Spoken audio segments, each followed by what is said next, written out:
श्रीलक्ष्मी श्रीमहालक्ष्मी क्षीरसागर कन्यका उत्तिष्ठ हरिसम्प्रीते भक्तानां भाग्यदायिनी। श्रीलक्ष्मी श्रीमहालक्ष्मी क्षीरसागर कन्यका उत्तिष्ठ हरिसम्प्रीते भक्तानां भाग्यदायिनी।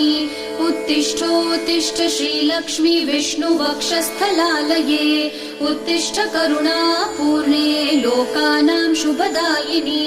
उत्तिष्ठोत्तिष्ठ श्रीलक्ष्मी विष्णुवक्षस्थलालये उत्तिष्ठ करुणापूर्णे लोकानां शुभदायिनी।